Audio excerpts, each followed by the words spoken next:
ताड़ं रमो सिताड़ं रमो आयरियाणं रमो उवज्जायणं रमो लोय सौवसावुरं। बोलो 24 तीर्थंकर भगवान की, महावीर भगवान की, पंच परमेष्टि भगवान की, जिनवाणी माता की, गौतम गणधर देव की, आचार्य श्री कुंद कुंद स्वामी की, आचार्य श्री शांति सागर जी महामुनिराज की, आचार्य गुरुदेव श्री धर्म भूषण जी महामुनिराज की, आचार्य श्री सम्यक भूषण जी महामुनिराज की।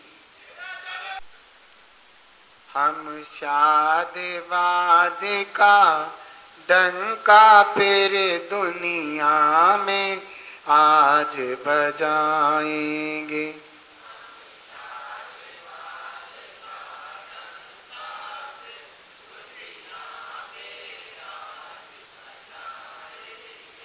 प्रभु वीर जिनेश्वर के गुण गा जग से मिथ्या तो हटाएंगे।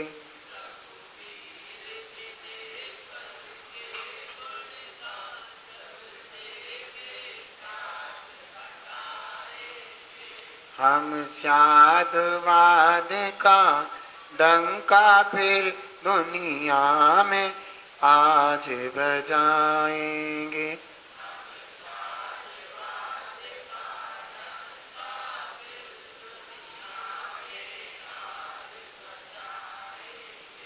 प्रभु वीर जिनेश्वर के गुण गा जग से मिथ्या तो हटाएंगे।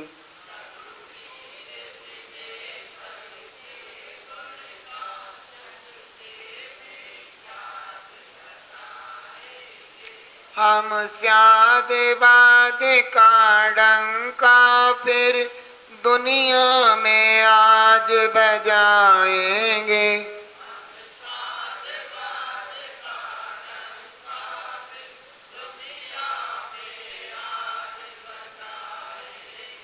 प्रभु वीर जिनेश्वर के गुण गा जग से मिथ्या तो हटाएंगे।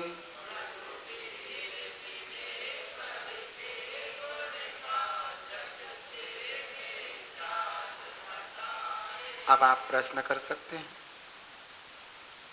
आज का पहला प्रश्न श्री प्रमोद कुमार जैन। महाराज जी नमस्ते। महाराज श्री सुबह उठते ही मैं जब जाप करता हूँ कौन सी दिशा में करनी चाहिए? बहुत सुंदर प्रश्न किया है कि जब हम जाप करते हैं तो हमारा किस दिशा में मुख होना चाहिए। कहते हैं कि अशुभ दिशाओं में दक्षिण और पश्चिम है, अशुभ दिशाओं में पूर्व और उत्तर है। आप देखो जितने भी जिनालय होते हैं, जिन प्रतिमाओं की एक तरफ मुंह होते हैं, मान स्तंभ वगैरह को छोड़ करके, उन सब प्रतिमाओं के मुख पूर्व या उत्तर को ही मिलेंगे। जो मूल जो है समूषण होता है भगवान को, तो भगवान के समूषण में भगवान का चारों तरफ मुंह दिखाई देता है, लेकिन मूल जो मुख होता है भगवान की, जो मूल डायरेक्शन होती है वो पूर्व या उत्तर को ही होती है। इसलिए हमें अपने लिए अधिक लाभ के लिए, मन की पवित्रता के लिए, निर्मलता के लिए हमें पूर्व और उत्तर की तरफ ही मुंह करके जाप आदि करना चाहिए। अगला प्रश्न श्रीमती बालेश जैन।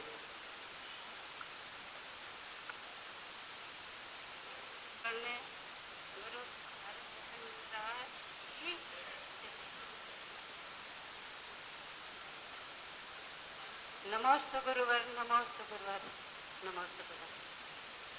मुझे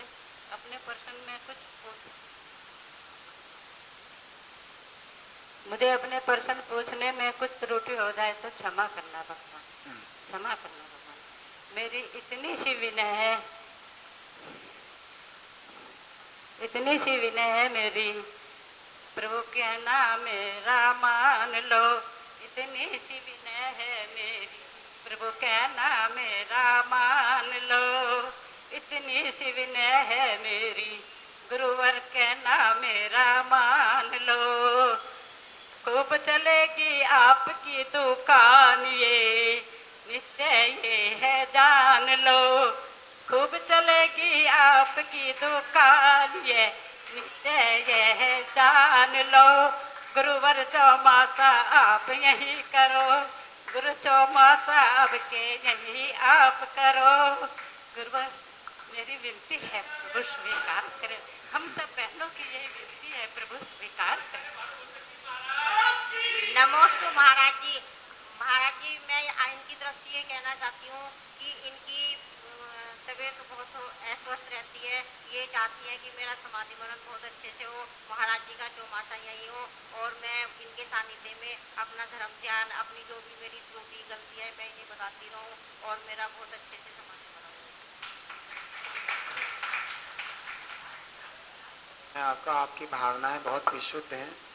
मैंने सुना है जिसके भाव परिणाम विशुद्ध होते हैं तो निश्चित रूप से उनका समाधि मरण भी अच्छा होता है। अगला प्रश्न श्रीमती सुमन जैन।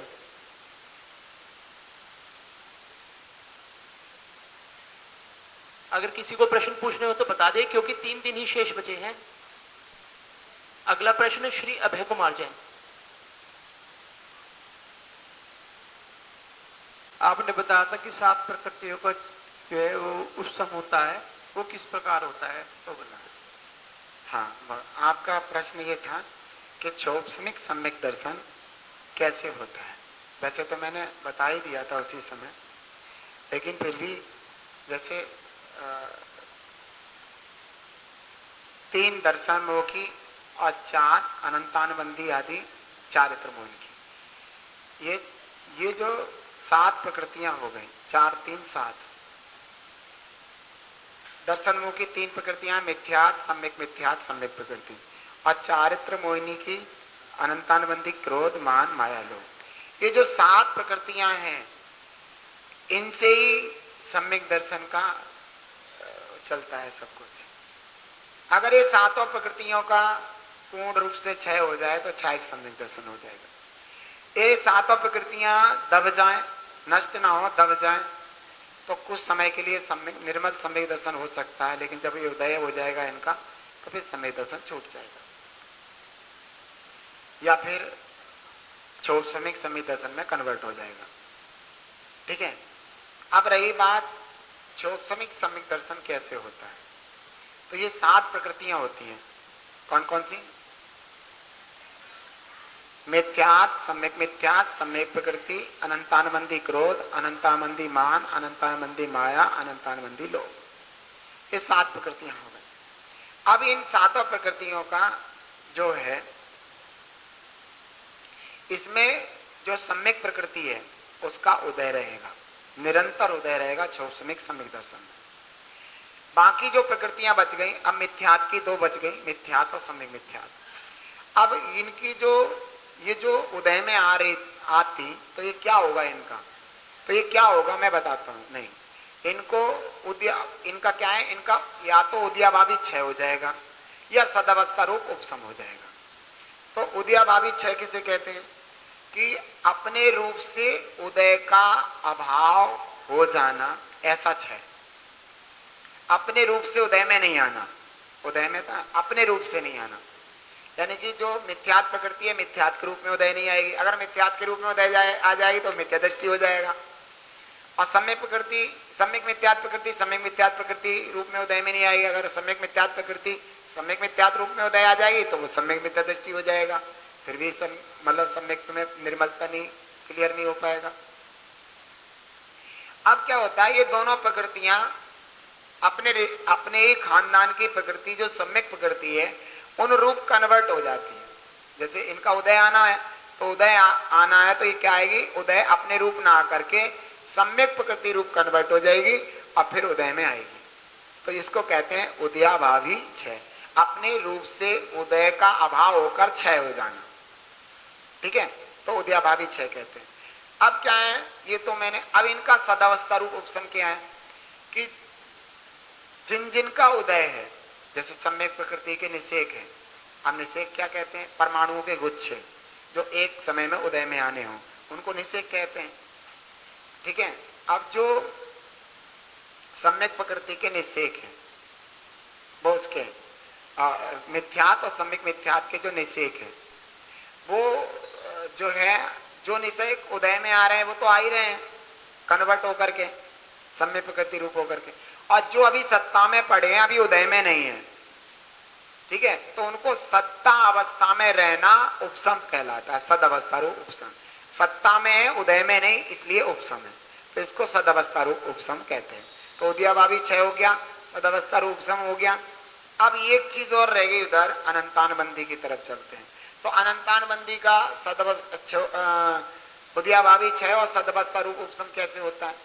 तो अनंतानबंदी क्या होता है कि अनंतानबंदी जो प्रकृति चारित्र की है, तो वह अनंतानबंदी जो चारित्र की प्रकृति है, वह अपनी अप्रत्यक्षानवण, प्रत्यक्षानवण, संजनन और नौकसाय रूप मतलब वो कर जाती है, परिवर्तित, कन्वर्ट हो जाती है। समझ गए? तो उस रूप कन्वर्ट होकर के उदय में आती है, तो अपने रूप नहीं आती, उन रूप कन्वर्ट होकर के आ रही है, तो अपने रूप के उदय का हो गया अभाव, और कन्वर्ट होकर के क्षय हो रही है तो क्षय भी हो गया, वहां जाके उसका निर्जरा हो रही है। तो अपने रूप उदय का अभाव होना। ठीक है। तो ये हो गया उदयाभावी क्षय। अब आप देखिए सदवस्था रूप उपसम कैसे होता है कि जो अनंतानबंदी की प्रकृति, अनंतानबंदी के निषेक कन्वर्ट होकर के उदयाभावी क्षय हो रहे हैं, और जो अभी उदय में नहीं आए, समझ गए, उदय में नहीं आए, सत्ता में पड़े, जब अभी उदय में नहीं आए, तो उनका सत्ता में पड़े हुए सद अवस्था रूप उपसम, यानी कि अभी उदय में नहीं है तो सत्ता में पड़े, इसलिए उनको उपसम कह देते, तो सद अवस्था रूप उपसम। तो ऐसे क्षय और उपसम, क्षय उपसम, और इसमें सम्यक प्रकृति का उदय चल ही रहा है, और वह सम्यक प्रकृति में इतनी ताकत नहीं होती वो सम्यक दर्शन को नष्ट कर दे। थोड़ा सा मलिन तो करती है, सम्यक दर्शन को नष्ट करने की ताकत नहीं है, इसी को क्षोभसमिक सम्यक दर्शन कहते हैं। अगला प्रश्न श्री नवीन कुमार जैन।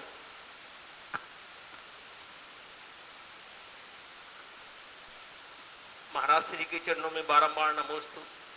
महाराज श्री, जो जीव एक बार गलती करता है उसको क्षमा कर दिया जाता है, लेकिन जो जीव बार बार गलती करता है उसके प्रति कैसा व्यवहार होना चाहिए?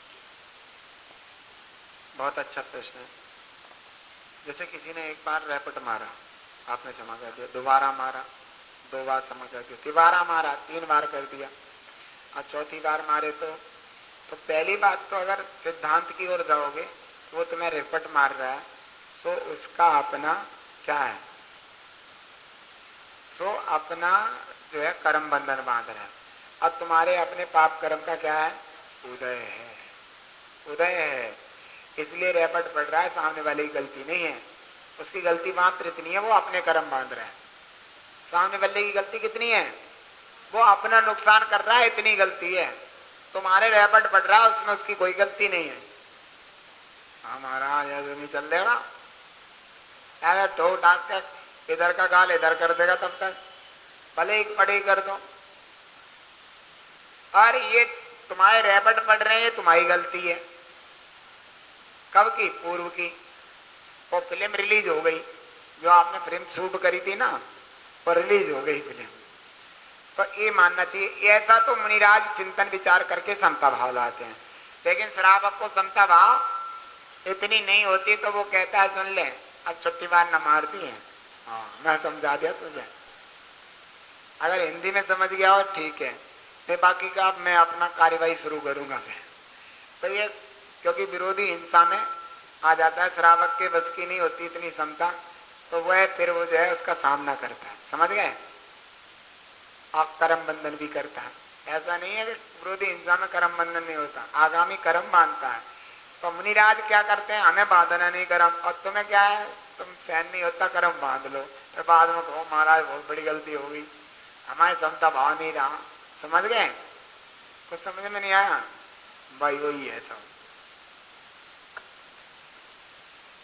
नमोस्तु महाराज श्री।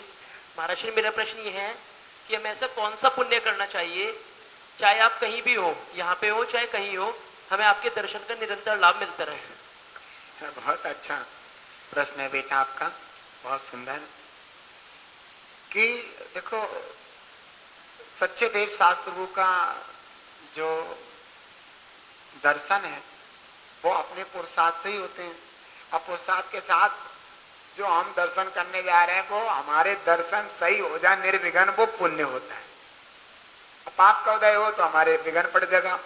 जैसे मान लीजिए कहीं कोई व्यक्ति मंदिर चल दिया दर्शन करने लिए, घर से घर के दहलीज पे निकला था, ऐसा लगा कि जो पोता है छत से नीचे गिर गया, आपको आ पाएगा?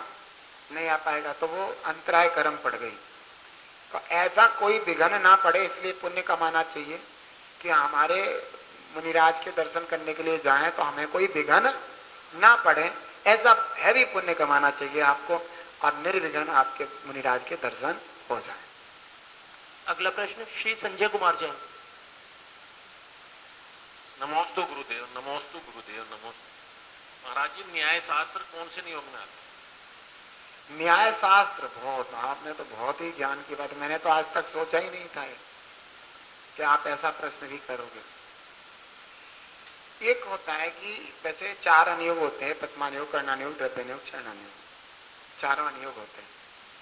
लेकिन ये जो न्याय शास्त्र होता है इसका काम क्या होता है कि सभी शास्त्रों का न्याय करना। कि जैसे मान लो किसी नॉन जैन ने हमारे प्रथमानुयोग पर, द्रव्यानुयोग पर, कर्णानुयोग पर, चरणानुयोग पर कोई भी वाद विवाद किया, प्रसंग उठा दिया, तो न्याय शास्त्र क्या करेंगे, तो उसको जो है हमारे जो शास्त्रों की जो उसने गलत समझ रखा है, उसने परिभाषा गलत समझ रखी है, इसलिए ही तो विरोध कर रहा है, तो वो क्या करेंगे, न्याय शास्त्र उसकी परिभाषा उसे स्पष्ट कराएंगे और जो उसके मन में बैठी हुई है उसको गलत ठहराएंगे, तेने जो सोच रखा है वो गलत है।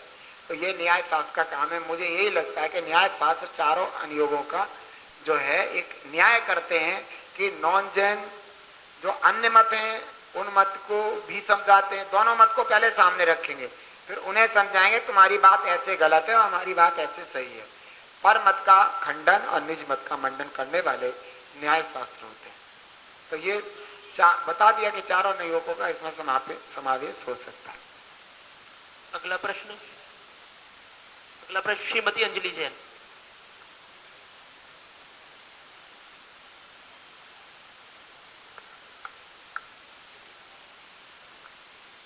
शिखर तीर्थ से हमारे 20 तीर्थंकर मोक्ष गए हैं और 20 के 20 तीर्थंकर हमारे लिए सामान पूछ चुके हैं। तो फिर समेत शिखर को ज्यादातर लोग पारसनाथ भगवान का बुलावा आया है या भजन पारसनाथ भगवान के नाम से ही क्यों? क्योंकि आपने बताया है कि जो हम नवग्रह की पूजा भी करते हैं उसमें गलत है, हम एक तीर्थंकर को ज्यादा वैल्यू दे रहे हैं और दूसरों की हमने कम कर दी, तो उसमें हम पाप कर्म का बदला कर रहे हैं। तो फिर वहाँ पे ऐसा क्यों है कि हम इस तरह करते हैं? आपका प्रश्न बहुत ही अच्छा है, क्योंकि ऐसा है कि ये सब चीज़ें व्यक्ति की जैसे वहाँ पे गए तो ऐसा भी हो जाता है कि व्यक्ति के जैसे जहाँ जो मंदिर होता है, जैसे शांतिनाथ का मंदिर उनके यहाँ है, किसी के यहाँ कोई भी मंदिर है, तो ऐसे जो पर्सनल मंदिर होते हैं तो इष्ट देव भी मान लेते हैं 24 तीर्थंकर में। वैसे तो हमारे इष्ट देव महावीर भगवान है, क्योंकि शासन नायक भी हम उनके ही शिष्य हैं, लेकिन फिर भी स्थानीय जगह पर जो जो मंदिर होते हैं तो उन्हीं भगवानों से ज़्यादा लगाव हो जाता है। तो जब भी पीड़ा भी होती है, हे मेरे महावीर भगवान, हे मेरे महावीर भगवान बचाइए, मतलब इस तरीके से बातें होती है। ऐसे ही पास जहाँ समेत शिखर जी जाते हैं तो हमारे बाबा दादा भी ऐसी पारस करते रहे, उनके बाबा दादा भी पारस करते रहे, समझ गए? तो पारस विख्यात हो गया, तो वो हर जगह एक ही चीज चल रही है, तो हम सब लोग भी वही पारस करने लगते हैं। सब तक सामान्य, सब में बहुत सामान्य, ऐसी कोई बात नहीं है। अगर हम कहें कि पार्श्वनाथ भगवान का पुण्य तेज चल रहा है तो वो भी गलत है, क्योंकि उन्होंने पुण्य पाप सब नष्ट कर दिए। अब पार्श्वनाथ भगवान के पास ना पुण्य बचा ना पाप बचा, समझ गए? क्योंकि पुण्य पाप कर्मों का खेल है और उनके पास कर्म है नहीं, कोई सिद्ध भगवान बन गए। और हम ये भी नहीं कह सकते उनके पुण्य का उदय चल रहा है, लेकिन बस ये है जीवों के अपने अपने वो हैं, उनके जो पड़ा हुआ है तो वही चलता रहता है, इसलिए वही नाम चलता है।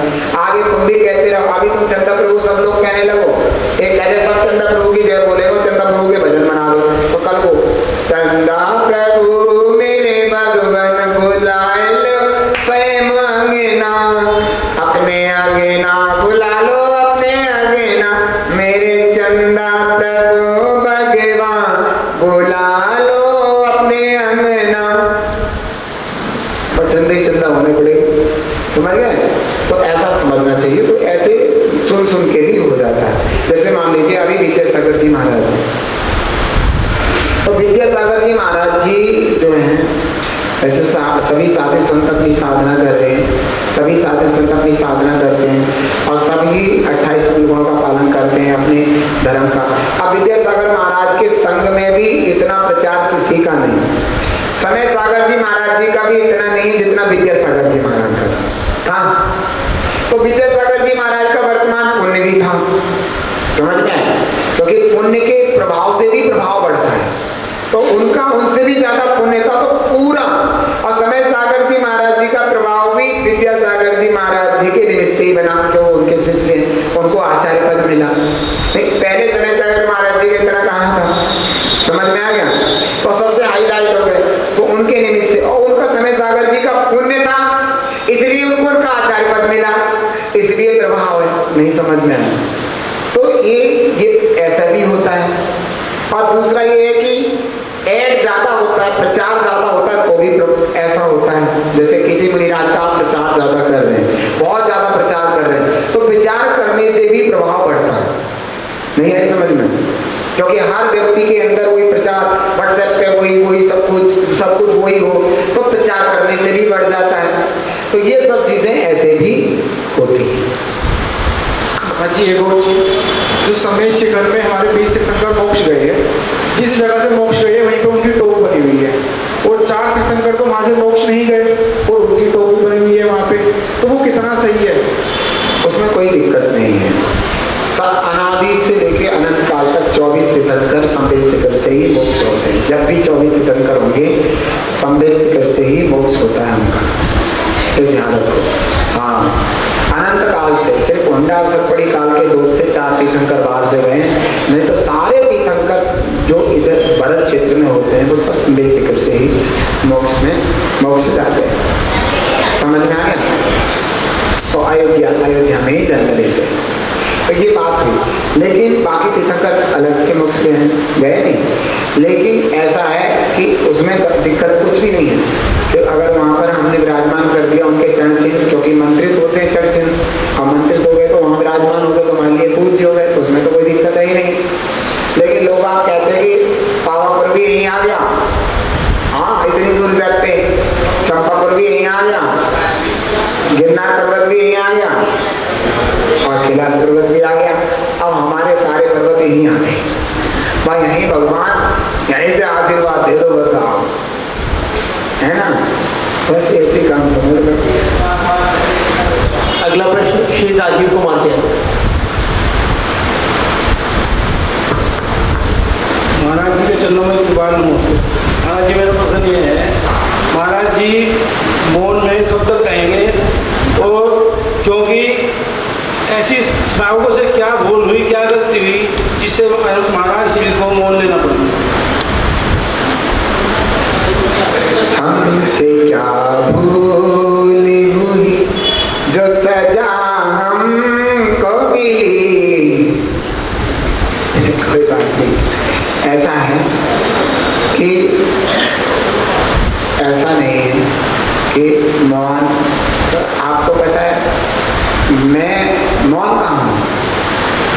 आप 10 बार भी सुन रहे तो 10 बार भी सुना रहे हैं, शिविर में सुना रहे हैं, सब कुछ कर रहे हैं, आपका प्रक्षाल में भी बैठ रहे, शांति ला रहा है, मौन कहाँ है? मौन बस इतना ही है कि मैं पहले क्या करता था कि मौन खुला था मेरा, हर कोई आएगा, मेरी बिटिया की शादी नहीं हो रही, मेरे बेटे की शादी नहीं हो रही, मेरे कलाम की नहीं हो रही, मेरी ढमका नहीं हो रही, अब भी कुछ चाहे काम में कह के स्लेट में लिखवा लें।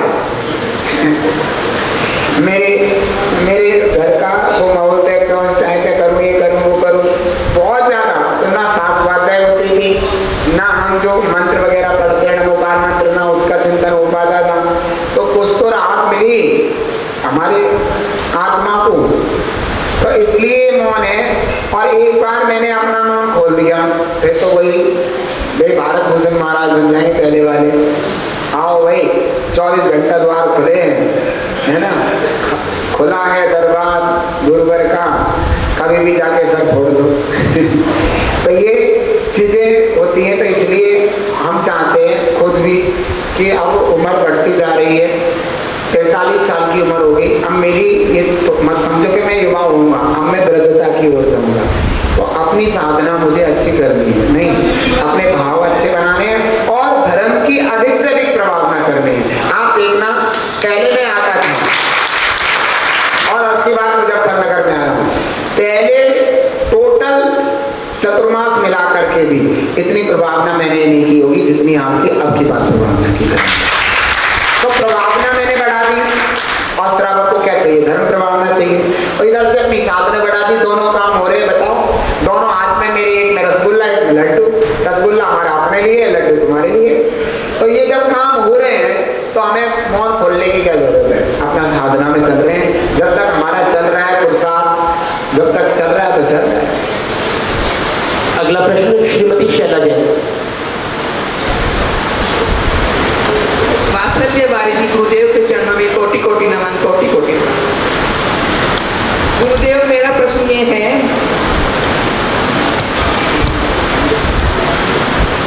गुरुदेव मेरी जिज्ञासा ये है, जैसे प्रवचन के बाद में, स्वाध्याय के बाद में नमोकार मंत्र पढ़ते हैं 9 बार, तो उसके बाद में पीछे से कहते हैं, मतलब लेडीज को बैठकर पढ़ना चाहिए, जेंट्स को खड़ा होकर पढ़ना चाहिए, ऐसा कुछ भी है क्या?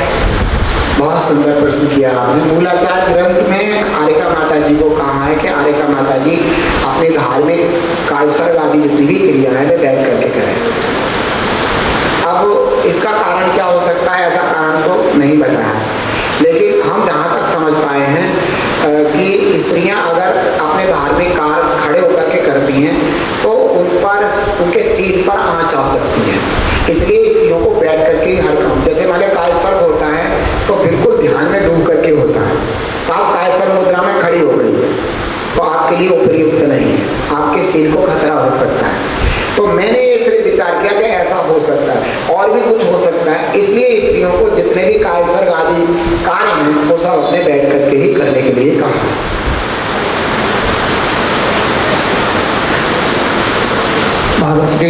सम्यक दर्शन की जो 8 गुण है वो कैसे प्रकट हो? सम्यक दर्शन के जो 8 गुण है तो हमें कैसे प्रकट हो, जिससे कि हम अपना कल्याण कर सकें? बहुत अच्छी बात है, आपने बहुत अच्छा प्रश्न किया है कि सम्यक दर्शन के जो निसंकेत आदि 8 गुण हैं वो हमारे जीवन में कैसे हैं। वैसे हम ही आपका बताने वाले हैं बड़े स्थानों के माध्यम से। जैसे निसंकेत है तो हम जिन धर्म पर बिल्कुल श्रद्धा, मतलब अश्रद्धा ना करें, समझे, जैन धर्म पर, सच्चे देवता गुरुओं पर, अपने जिन धर्म पर, तत्वों पर, द्रव्यों पर, अस्तिकाओं पर, पदार्थों पर और पूरे जिनागम पर कोई भी अश्रद्धा का भाव ना लाने दें। अगर हमें कोई जिज्ञासा होती है तो उस पर ये ना समझे हमें शंका है, ठीक है ना, तुरंत जिज्ञासा हम अपने गुरु के द्वारा निवारण कर लें या स्वाध्याय करके उसका निवारण करें। पहली बात, निकांक्षित संसार के जितने भी भोग विलास आदि सुख हैं वो हमारे सुख नहीं है, दुख का कारण है, ऐसा हम माने। उनमें सुख पाने की आस्था ना रखें तो निकांक्षित नाम का गुण प्रकट हो जाएगा। और उनकी तरफ, जब हम संसारिक सुख में सुख पाने की आस्था नहीं रखेंगे तो उनकी तरफ भागेंगे भी नहीं, उनकी इच्छा भी नहीं करेंगे, तो कौन सा गुण प्रकट होगा? निकांक्षित गुण प्रकट होगा। ऐसे ही तीसरा है निर्विचिकित्सा नाम का गुण है। विचिकित्सा माने होता है दोष, गिलानी, और निर्विचिकित्सा माने गिलानी रहे। जो जितने भी धर्मात्मा पुरुष होते हैं उनका शरीर भले अपवित्र हो, मैला कुचैला हो, शरीर में गंदगी लगी हो, तो हमें उनके धर्मात्माओं के प्रति ऐसे शरीर को देख करके गिलानी नहीं आना, वो निर्विचिकित्सा अंग है। उसके बाद हमारा अमूढ़ दृष्टि अंग। अमूढ़ दृष्टि अंग का मतलब ये है कि हम किसी भी कुदेवादिक पर प्रभावित ना हो, कुगुरु कुदेव कुशास्त्र पर प्रभावित ना हो। जैसे कोई गुरु उपदेश शास्त्र के कोई जनाजा निकल रहा है, कोई रैली निकल रही है, कुछ भी निकल रहा है, तो हम उत्सुकता से होकर के उसको देखें ना, उसके प्रति प्रभावित ना हो और उनके स्थान पर भी ना जाएं, समझ गए ना, उनको माने। तो ये अमूढ़ दृष्टि और अपने देवता गुरु पर श्रद्धा करें, ये अमूढ़ दृष्टि नाम का है। अगर उधर हम जाते हैं, अमूढ़ दृष्टि नाम का है, अगर हम उधर जाते हैं तो मूढ़ दृष्टि यानी कि मूर्खता, मिथ्या दृष्टि नाम पाएंगे। और अब हम चलते हैं आपको लेकर के उपगूहन माने होता है छिपाना। तो छिपाना क्या होता है? धर्मात्माओं के दोषों को छिपाना होता है। जिन धर्मी जो धर्मात्मा जीव हैं उनके दोषों को छिपाना होता है और गुणों को प्रकट करना होता है, और अपने गुणों को छिपाना होता है, दोषों को प्रकट करना होता है। अच्छा, ये ध्यान रखें, ये सिर्फ जो दोष छिपाने वाली है ना बात, धर्मात्मा पुरुषों के दोषों को छिपाना, गुणों को प्रकट करना, वो सिर्फ जिन धर्मी के लिए है, अन्य धर्मी के लिए नहीं। अब अन्य धर्मी मान लो गलत काम कर रहा है, कोई मिथ्यात कर रहा है, तो हम वो उसको छिपाएंगे नहीं, अपने लोगों को बताएंगे वो मिथ्यात कर रहा है, गलत हमें नहीं करना चाहिए। समझ में आया? तो ये बात है, ये जिन धर्मी के दोषों को ही छिपाना और उसके गुणों को उजागर करना, ऐसा समझना चाहिए। अब मैं आपको लेकर के चलता हूँ स्थिति करना। सम्यक दर्शन और सम्यक चार्ज से, या तो स्वयं चलायमान हो रहे हो या अन्य कोई साधर्मी भाई हमारा चलामान हो रहा हो, तो उसको तरीके से समझा के बुझा के किसी भी तरीके से उसको सम्यक दर्शन में और सम्यक चार्ज में दृढ़ कर देना, स्थिर कर देना अपने को, उसको, तो वो स्थिति करेंगे। फिर है वात्सल्य, अपने साधर्मी को देख करके अंतरंग से खुशी होना, वात्सल्य का भाव होना, निस्वार्थ उसकी मदद करना, सेवा करना, ये सब कुछ वात्सल्य में आता है। अब आता है प्रभावना। जितने भी अपने जैन धर्म में प्रभावना के अंग, जिससे हम प्रभावना कर सके, रथ यात्रा के द्वारा, पूजा पाठ, अभिषेक, पूजन, जितना भी शिविर वगैरह जो भी प्रभावना के अंग है, उनमें बढ़ चढ़ करके भाग लेना और मस्त रहना, खुश रहना, प्रभावना करके खूब प्रभावना करना। जितना भी धन के द्वारा हो सकती है तो धन के द्वारा करें, मन के द्वारा हो सकती मन के द्वारा करें, तन के द्वारा हो सकती तन के द्वारा करें। एन प्रकारेण, अगर तुम्हारे पास कोई विद्या है उसके द्वारा भी अगर प्रभावना कर सकते तो खूब करिए, खूब प्रभावना जिंदगी की कीजिए। हे जिनवाणी भारती